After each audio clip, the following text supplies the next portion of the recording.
Saya mau jelaskan dulu. Kalimat Eli Eli lama sabatani itu dia bergaung di puncak Golgota. Di waktu kapankah Yesus berteriak dengan mengungkapkan Eli Eli lama sabatani, yang berarti ya Bapa, mengapa engkau meninggalkan aku?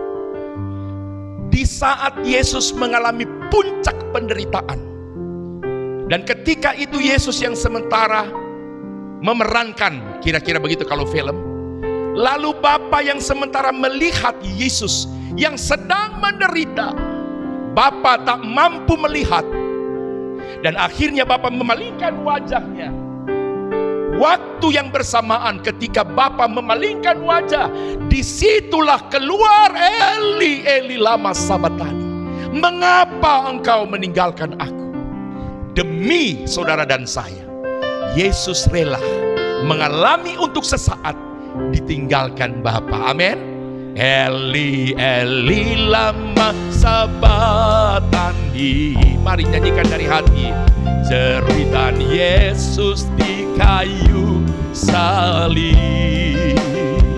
Dia minum cawan dosamu dan dosaku, karena kasih-Nya. Eli Eli lama sabatani. Amin. Cerita Yesus di kayu salib, Dia minum cawan dosamu dan dosaku, karena kasih-Nya. Haleluya. Tema khotbah saya hari ini, implementasi kasih Allah kepada manusia. Implementasi kasih Allah kepada manusia. Implementasi bisa kita maknai sebagai perwujudan kasih Allah kepada manusia. Saya mengambil sebuah ayat menjadi ayat dasar dari khotbah saya pada saat malam hari ini dalam Yesaya 53. Mari sama-sama kita akan membacanya di ayat yang ketiga. Yesaya 53 dan ayat yang ketiga. Tidak salah dan tidak keberatan, mari kita bangkit berdiri. Kita akan membacakan ayat ini saja. Oke.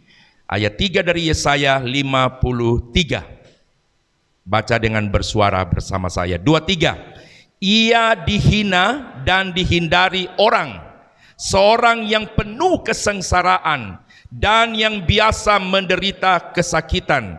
Ia sangat dihina sehingga orang menutup mukanya terhadap dia, dan bagi kita pun dia tidak masuk hitungan. Silakan duduk. Tuhan Yesus memberkati.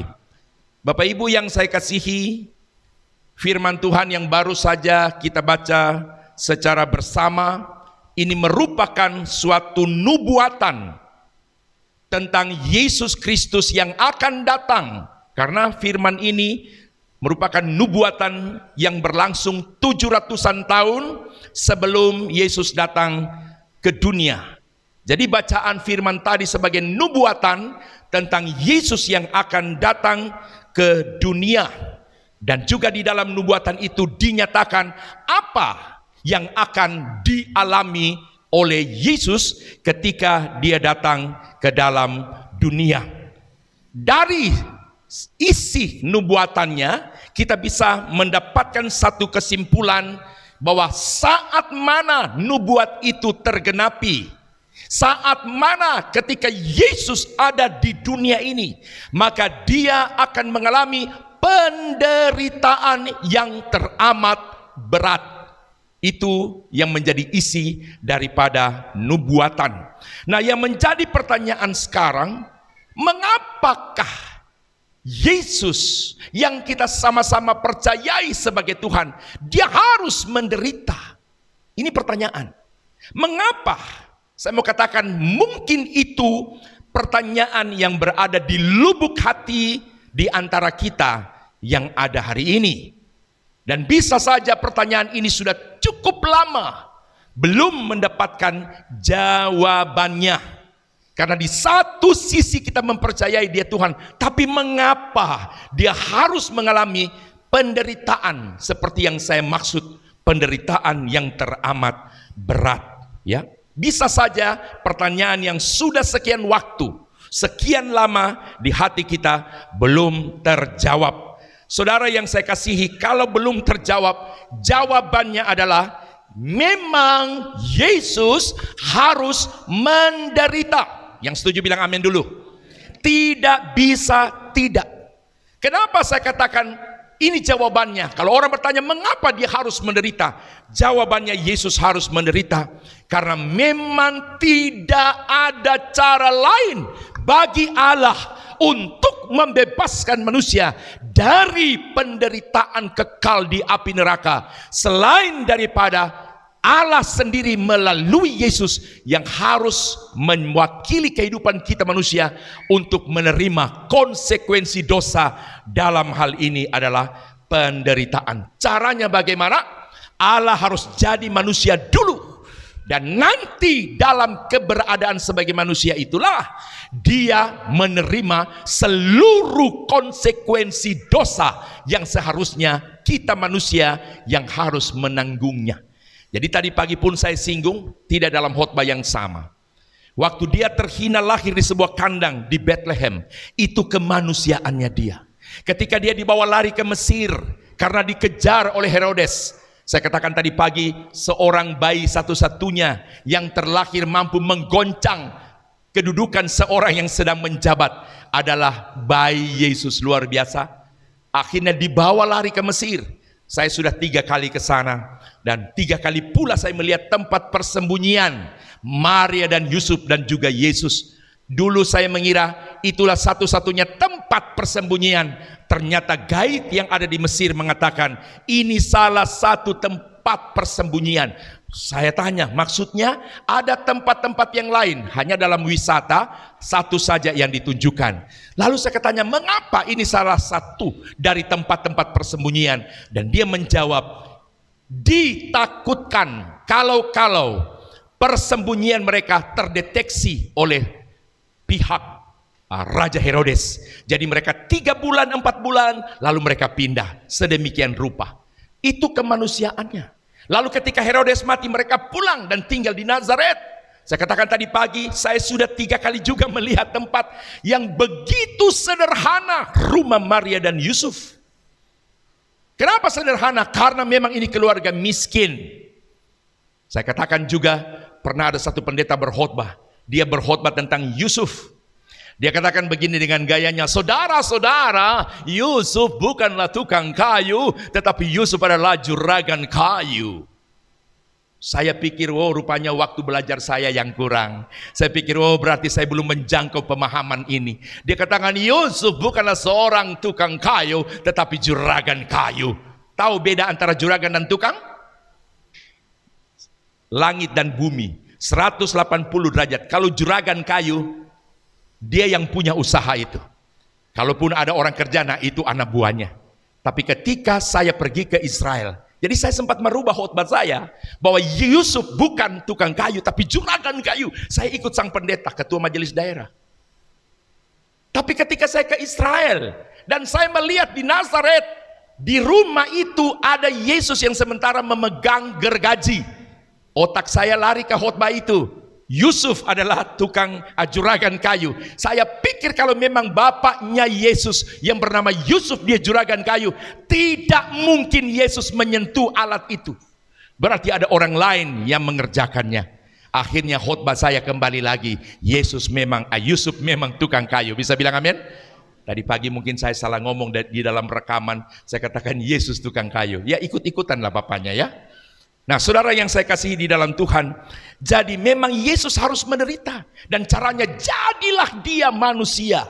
Dalam kemanusiaannya itu dia terima seluruh konsekuensi. Mulai terhina dia lahir di sebuah kandang, dibawa lari ke Mesir, di Nazaret. Kemudian sekian belas tahun dia terhilang.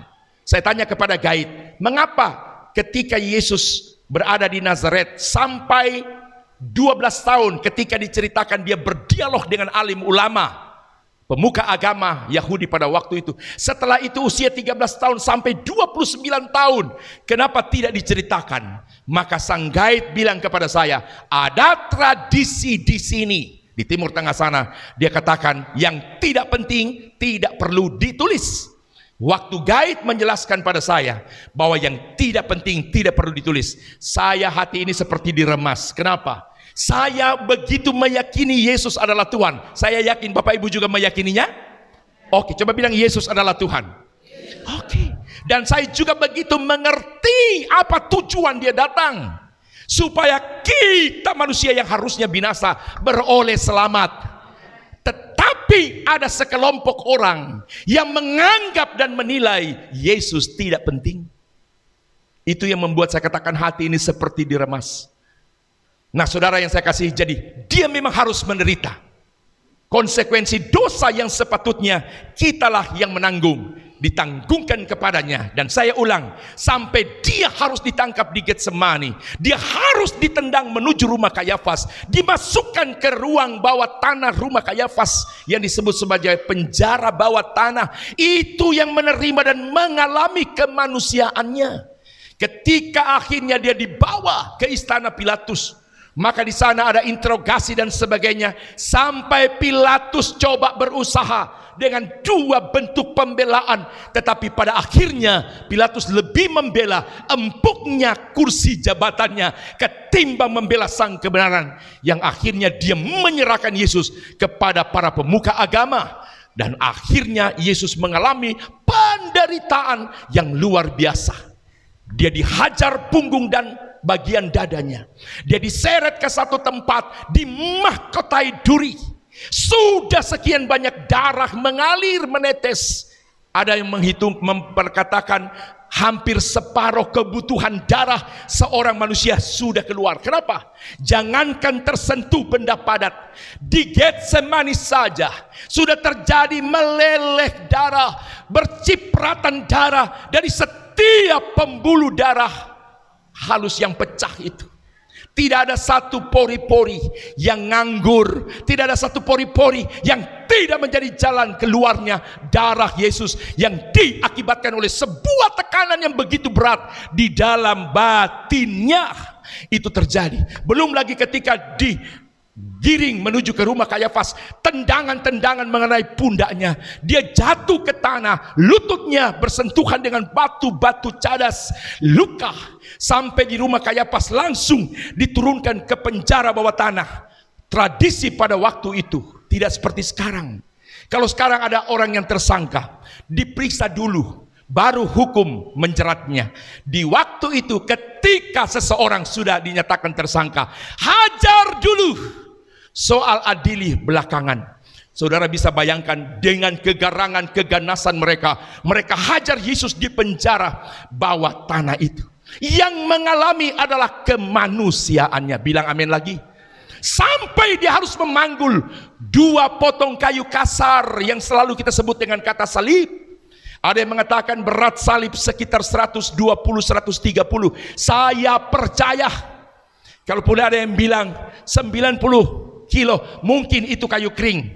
Tapi ada yang menulis itu kayu basah, tanpa mengeluarkan kulit-kulitnya. Bisa dibayangkan?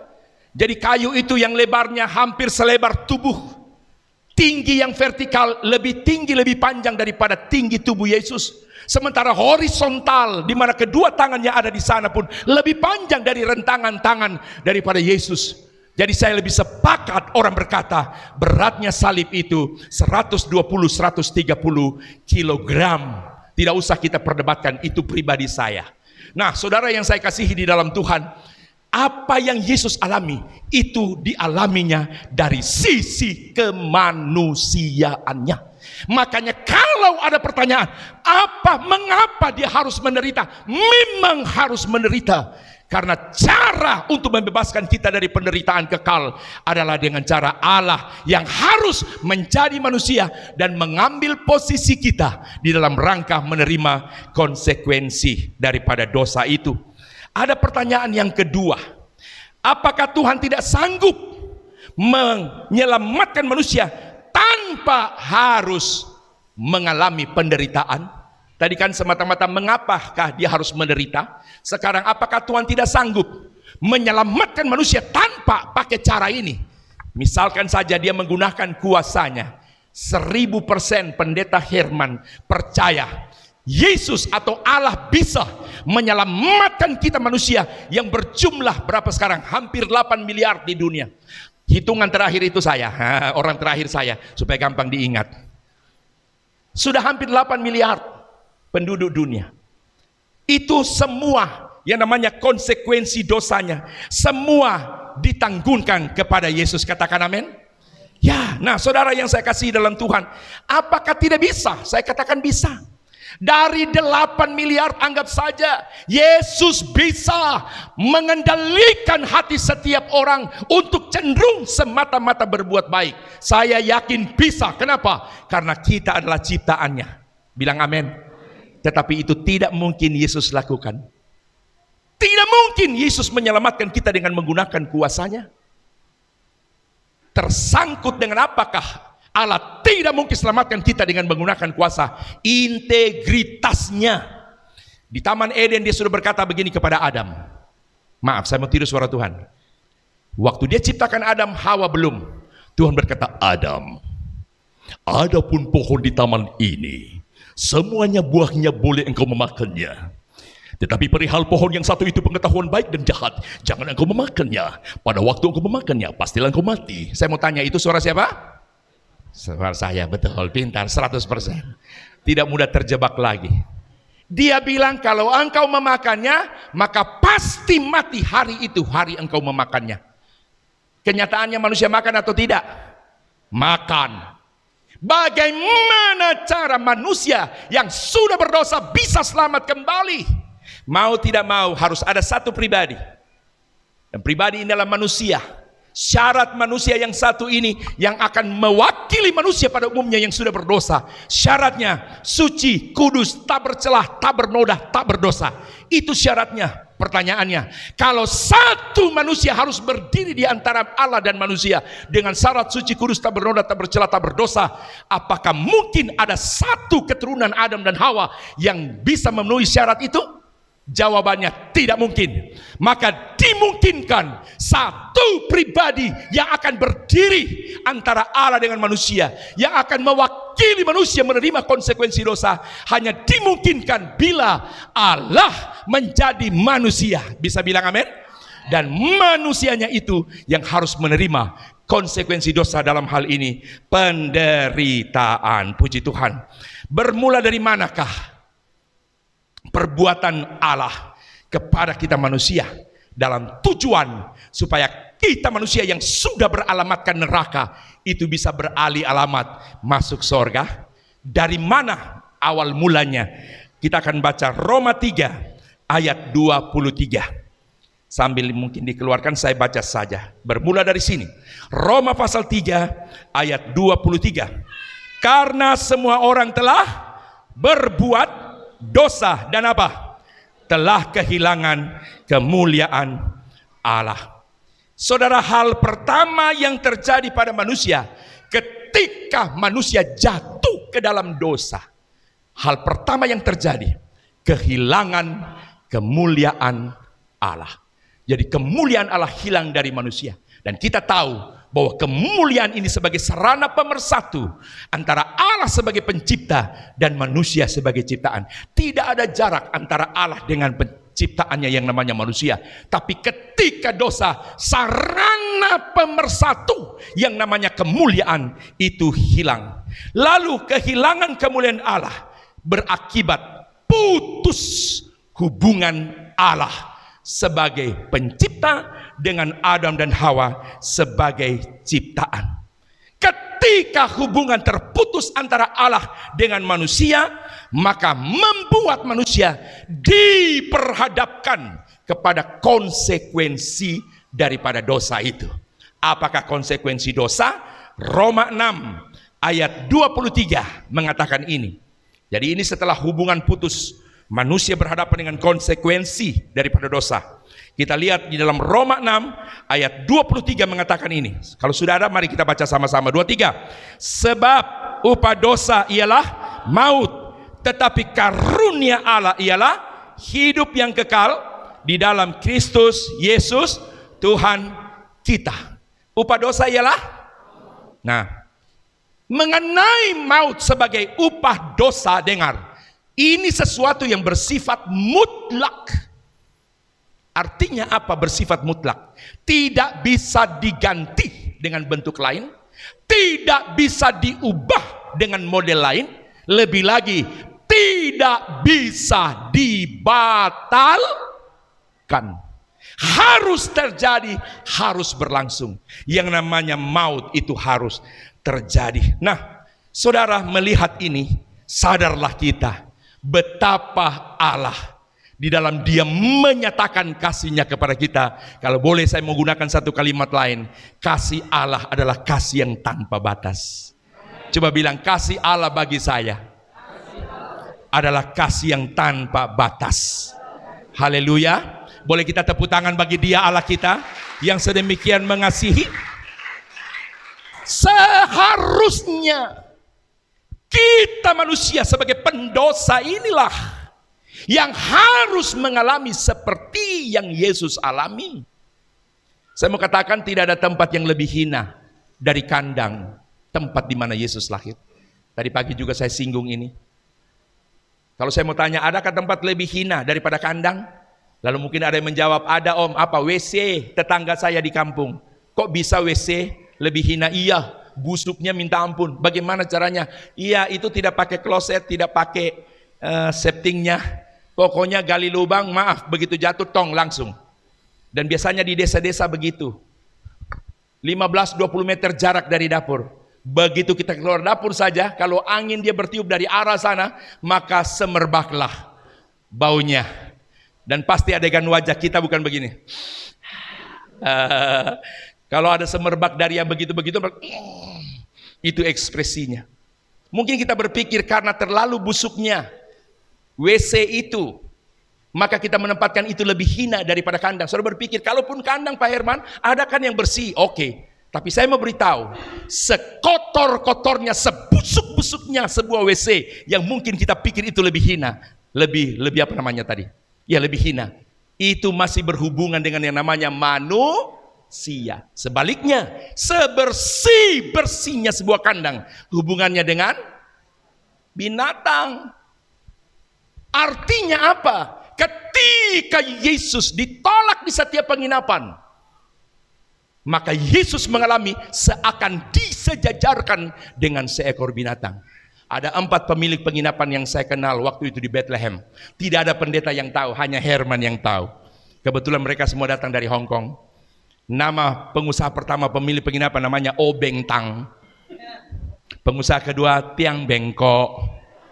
Yang ketiga Pak Kuseng. Ada satu pengusaha wanita, ya, maling siang-siang. Nah, yang maling siang-siang ini ketangkap polsek.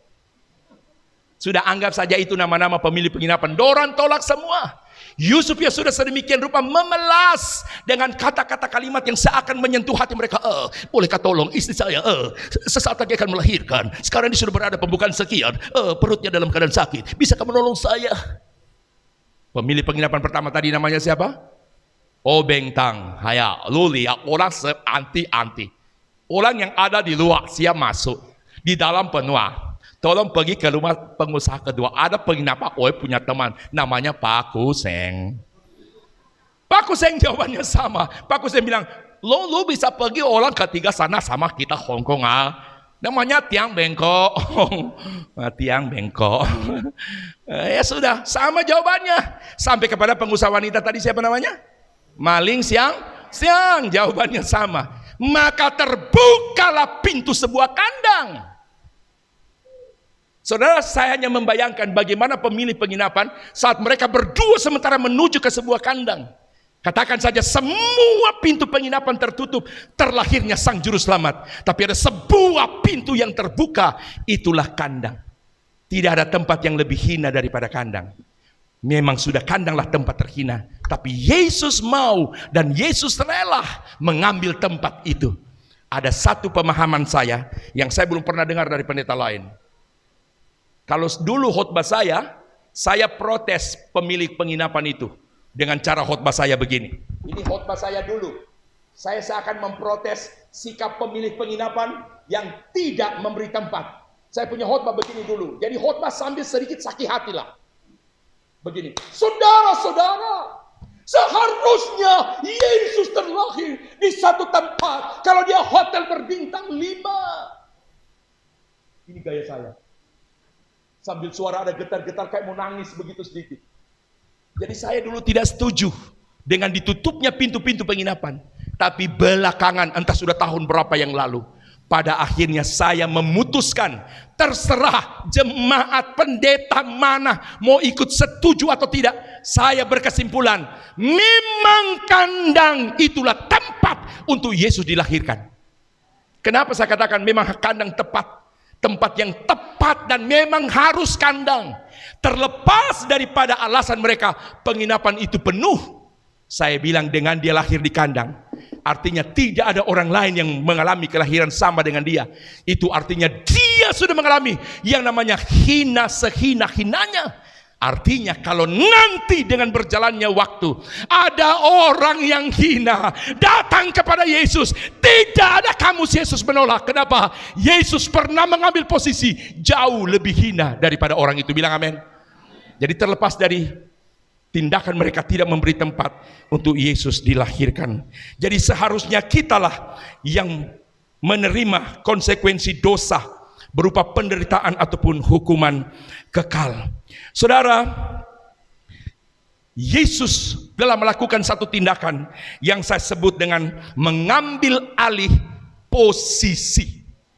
Kalau ibarat saya yang sudah akan dihukum, kalau seandainya ada besi dengan ujung yang tajam sudah berada di atas kepala saya, hitungan sudah mungkin menyentuh angka 5 dari 10, 9, 8, 7, 6, 5, 4, 3, mungkin di angka 3 Yesus dorong saya, Yesus tolak kita, Yesus ambil. Ini kira-kira gambaran. Harusnya saya ada pada posisi itu, tapi Yesus mengambil posisi itu hanya untuk satu tujuan, supaya torang luput dari penderitaan kekal. Katakan amin. Tepuk tangan lagi bagi Allah kita. Haleluya. Saudara, kalau torang bicara mengenai penderitaan, faktanya, realitanya, penderitaan secara fisik Yesus alami itu dimulai dari peristiwa penangkapan Yesus di Taman Getsemani. Waktu dorang tangkap dia. Dari mana saya katakan dimulainya? Gaib berkata, waktu torang dari Getsemani menuju ke rumah Kayafas itu hanya berjalan kaki sekitar 300-400 meter saja. Saudara, dikatakan kaki-kaki para serdadu mulai menendang punggungnya sementara tangan diborgol. Maka dia jatuh, lututnya mulai berdarah-darah. Saudara, mulai dari situ saya katakan dia mengalami penderitaan. Kemudian sampai di rumah Kayafas, tidak berlama-lama mereka masukkan dia ke ruang bawah tanah yang adalah penjara bawah tanah dengan cemeti Roma yang namanya flagellum. Di ujung cemeti ini ada sejenis tembaga, atau ada yang berkata besi, ada juga yang berkata sejenis tulang-tulang tajam yang sengaja dibuat sedemikian rupa sehingga ketika cemeti ini menyentuh tubuh dari korban yang sudah ditelanjangi, dia akan masuk di dalam daging. Waktu diangkat untuk dipukulkan kembali, daging-daging itu ikut pada yang ada di ujung cemeti itu. Itu yang mereka perlakukan. Jadi betapa Yesus menderita. Kemudian dibawa kepada Pilatus. Di sana lagi ada algojo yang kita bisa lihat dalam film Passion of the Christ. Saudara, pertama kali saya nonton film itu, dan saya yakin setiap orang yang nonton film itu, padahal kenyataannya apa yang dipertontonkan di film belum seperti itu yang dialami oleh Yesus. Kenapa? Film Passion of the Christ masih memunculkan wajah seorang manusia. Setelah selesai penyiksaan masih memunculkan manusia. Nubuatan yang ada di Yesaya mengatakan wajahnya pun tidak dapat dikenal sebagai anak manusia. Berarti jauh lebih parah, jauh lebih menderita Yesus mengalaminya. Nah, saudara yang saya kasihi dalam Tuhan, sampai pada akhirnya dia harus memanggul kayu salib sampai di Golgota. Saudara, waktu memikul salib, beberapa kali dia jatuh, 3 kali jatuh, masih mampu dia bangkit. Tapi kesekian kali dia tidak bisa lagi bangkit. Dan ada tradisi, kalau orang jatuh, ada kecenderungan tidak mau bangkit, pura-pura. Ini untuk terhukum yang lain. Dorang pikir Yesus sama. Jadi waktu Yesus jatuh, tidak bisa dibangun lagi. Dan mereka ambil sejenis tombak dari bambu. Tongkat maksud saya, tongkat dari bambu. Dorang cucu di bagian tulang belakang. Untuk apa? Supaya mendatangkan trauma. Kalau sakit yang dia alami sebagai tusukan daripada tongkat yang terbuat dari sejenis bambu, maka itu membuat sang terhukum. Dia mau tidak mau dia bangkit berdiri kembali. Tapi memang Alkitab mencatat Yesus tidak bisa lagi. Begitu tiba di puncak Golgota, kami sudah sampai di sana juga. Tidak langsung dipakukan di salib, jubah dilepas lagi, hajar lagi dengan flagellum tadi. Tujuannya supaya Yesus semakin lemah, semakin tidak berdaya. Maksudnya apa? Supaya nanti ketika digantung di kayu salib, kematiannya tidak berlangsung lama. Itu tujuan disesah dulu di bawah. Karena ada ketentuan, kalau jam yang ditentukan mayat harus diturunkan, lalu didapati nadi sang korban masih hidup, maka ada satu yang mereka harus lakukan, crurifragium. Crurifragium itu satu tindakan memukul tulang di lutut dengan tujuan supaya patah tulangnya, supaya nadi yang masih berdetak itu berhenti dan seketika mayat diturunkan. Saudara yang saya kasihi, Yesus mengalami penderitaan yang luar biasa. Kesimpulannya, secara fisik penderitaan dialami, mulai penangkapan di Getsemani sampai di Golgota. Untuk membebaskan kita manusia dari hukuman dan penderitaan, Yesus rela mati, bahkan dengan cara yang tidak wajar bagi seorang manusia. Di mana letak ketidakwajaran? Seorang manusia mati dengan cara apa yang dimaksud? Yaitu mati di atas kayu salib. Alasan tidak layak bagi seorang mati di atas kayu salib adalah karena memang orang yang mati di kayu salib adalah orang yang melakukan satu tindak kejahatan tertentu yang secara hukum dia divonis mati dengan cara itu. Artinya tidak semua kejahatan berakhir dengan adegan kayu salib. Tidak. Tapi ada tingkat kejahatan tertentu yang membuat seseorang harus menerima konsekuensi dari perbuatan jahatnya, yaitu mati dengan cara yang tidak wajar. Yesus semasa hidupnya, khususnya dalam 3,5 tahun masa pelayanan, coba renungkan, perbuatan jahat apa yang pernah Yesus buat? Tidak ada. Semua perkara-perkara yang baik, yang sifatnya kebajikan, bilang amin. Orang sakit disembuhkan, lumpuh berjalan, buta melihat, bisu bicara, tuli mendengar, orang yang mati pun bangkit, bilang amin. Apa yang bisa mereka jadikan alasan mencerat Yesus sehingga harus menerima konsekuensi seperti yang Yesus sudah jalan? Sebetulnya tidak ada. Tetapi justru dari situ saya memberitahu implementasi kasih Allah kepada kita manusia dalam artian ukuran kasih yang tanpa batas. Bilang amin saudara. Orang yang mati di atas kayu salib, Alkitab katakan adalah orang yang terkutuk. Saya tidak baca ayat-ayatnya terlalu panjang nanti. Galatia 3 ayat 13 mengatakan itu, bahwa orang yang mati di kayu salib dinyatakan sebagai terkutuk. Dan kenyataannya salah satu yang mati di atas kayu salib dalam Filipi 2 ayat 8 adalah Yesus Kristus. Tidak ada cara lain bagi Allah untuk dapat membebaskan kita selain dengan satu cara, dia harus mati. Supaya apa? Kita yang harus mati dapat hidup. Haleluya. Minggu pertama di bulan ini perjamuan kudus akan kita lakukan sebentar. Dan perjamuan kudus, jangan ikuti perjamuan kudus sebagai sesuatu yang sifatnya rutin di minggu pertama setiap bulan. Tapi coba lakukan dengan menghayati betapa Allah mengasihi kita. Bilang amin. Ya, kadang-kala mengikuti perjamuan asal-asal saja. Ada hamba Tuhan dari Sanger, suku saya. Maaf ya, kalau ada yang Sanger di sini jangan tersinggung. Kebetulan saya juga Sanger, jadi kalau sudah tersinggung, saya sudah tersinggung lebih dulu. Dia berkhotbah tentang Yesus yang mati. Rupanya mereka ini, gereja ini, Apalagi suku saya ini, sebelum dia masuk ke gereja, mimpin ibadah, dia ke belakang dulu. Kalau kita di sini pastori, kalau istilah mereka kunci story. Ngapain di sana? Sudah ada anggur di sana. Nah, kalau di Manado itu ada teh kolong, ada anggur apa lagi? Anggur apa itu ya? Ada sopi dulu. Kalau saguer itu kelas anak-anak punya. Jadi pendeta ini dia minum dulu. Rupanya terlalu lama bicara, banyak yang diminum. Sudah banyak diminum, dia masih bawa 1 gelas, masukkan di laci mimbar. Dan akhirnya sang pendeta dia mulai bicara. Dia berkata, saudara-saudara, masih bagus. Karena ada beberapa waktu dia khotbah. Hari ini memperingati hari di mana Yesus mati 2000 tahun yang lalu. Lama-kelamaan dia berkata, jadi sebentar kita akan melakukan perjamuan kudus. Hari ini merupakan hari Jumat Agung, saudara-saudara. Dan Alkitab berkata, Yesus itu mati, lalu dia bangkit kembali. Mati itu kalau saya ekspresikan sama dengan dikubur. Dikubur artinya hilang dari permukaan. Seperti ini. Waktu dia masuk jemaat tidak lihat, dia ambil itu gelas, dia minum lagi. Dia minum, akhirnya dia bangkit lagi. Dan akhirnya Yesus bangkit kembali. Pertama kali ini jadi mati dan bangkit sukses dia. Dia bicara lagi. Jadi sekali lagi Yesus kita demi kasihnya dia mati dikubur seperti ini. Dia masuk lagi, dia minum. Sisa 1/4. Tetapi Yesus bangkit lagi. So mulai pakai batongkat tangan.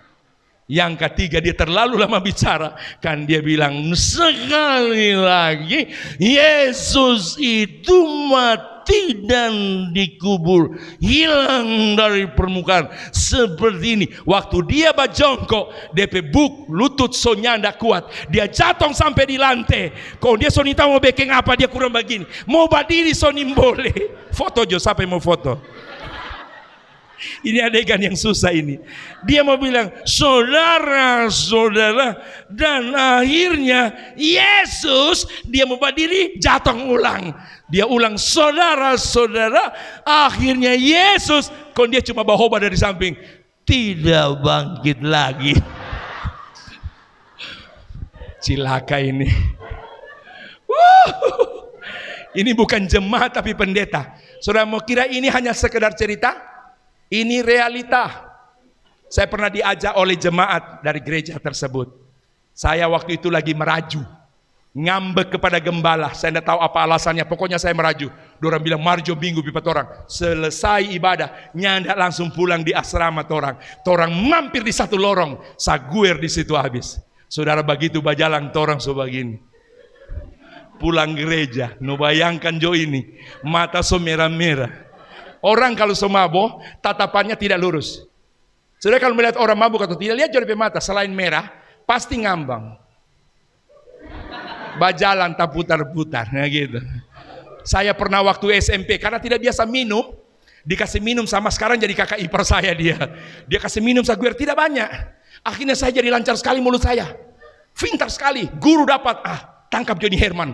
Dia bawa saya di kelas, dia bilang gini, Herman, kamu hafal siapa yang minum-minum? Saya sebut satu demi satu. Fasih tidak salah. 18 orang. Rupanya kalau so minum itu dong bilang itu air kata-kata. Lancar kata-kata. Pernah mabuk. Nah, itu saya sebagai umat awam, jemaat. Tapi ini cerita tentang pendeta mabuk. Ini satu cerita yang memang betul-betul terjadi. Dan ada juga satu orang Ambon, pas di hari kematian, mau perjamuan, dia tulis kertas, dia mau bersaksi. Setelah dia dengar khotbah pendeta yang luar biasa manusia perlakukan pada Yesus, dia rupanya sambil doa dia pikir, kalau beta ada katombak wabis, beta sentako, biar kamu pakai apa, beta bela beta buntete manis Yesus. Oh Ambon, kalau dia bersaksi, dia bilang saudara-saudara, tadi kita sudah dengar bagaimana Yesus dipukul menderita. Saudara, saya cuma bilang, andai kata waktu itu saya ada, wow, katombak habis. Bayangkan Jo ini. Gilbert lumayan dong bilang, orang Manado dan Papua, saya tambah satu sanger. Yang mabuk masih menyanyi lagu rohani.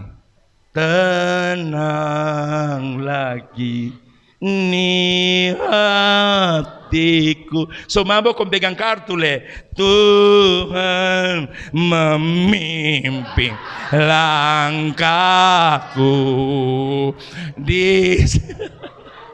Aduh, kalau orang mau renungkan kembali, Yesus punya karya untuk kita sudah sedemikian, lalu kita bersikap semacam ini, sangat tidak terpuji. Jadi dari apa yang sudah kita dengar, implementasi kasihnya kepada kita adalah kasih yang tanpa batas. Bisa bilang amin?